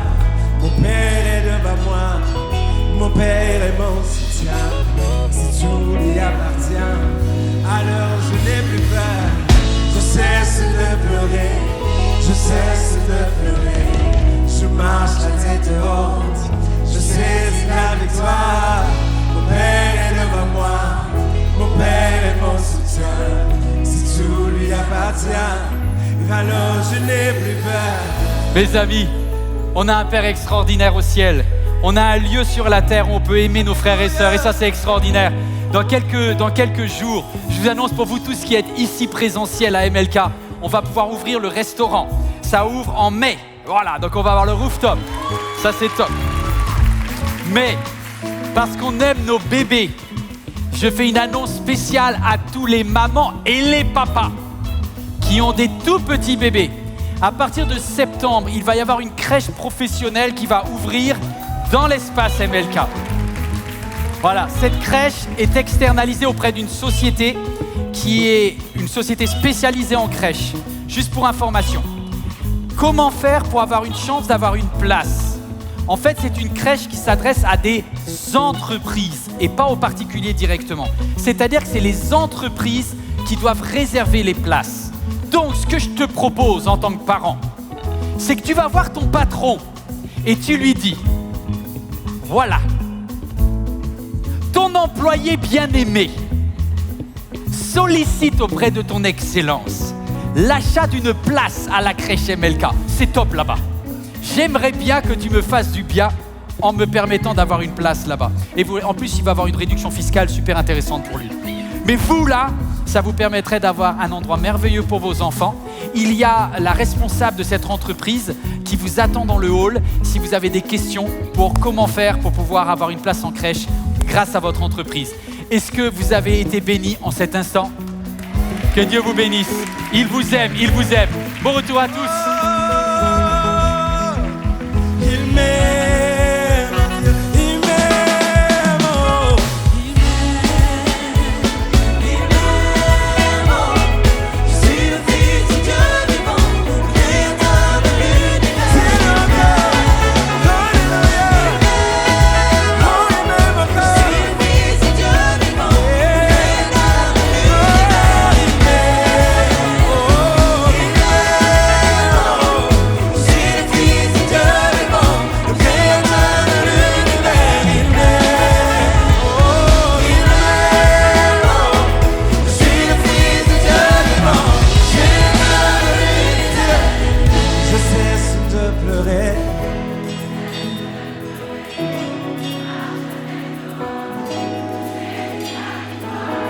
Mon Père est devant moi, mon Père est mon soutien. Si tout lui appartient,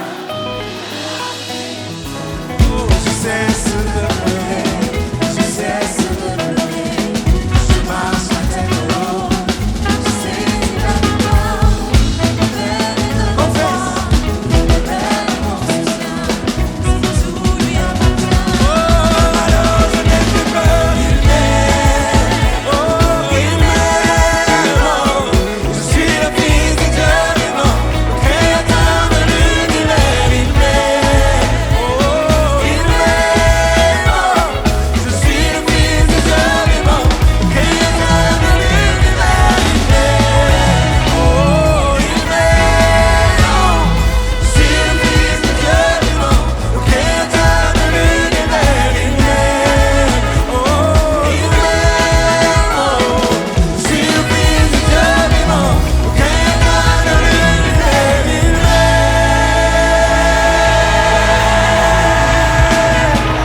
Alléluia. Soyez bénis. Bon retour à tous. Bon retour à toutes et à tous. Et on voulait juste dire à ceux qui ont besoin de prière, venez sur le devant. Les autres, gros bisous. Mais on veut prier pour ceux qui ont besoin. Cette vidéo t'a parlé? Clique sur j'aime. N'oublie pas également de t'abonner et de déclencher les notifications. Si cette vidéo t'a touché, elle peut aussi faire du bien à ceux qui t'entourent. Prends 5 minutes pour la partager à un proche ou à un ami qui en aurait besoin.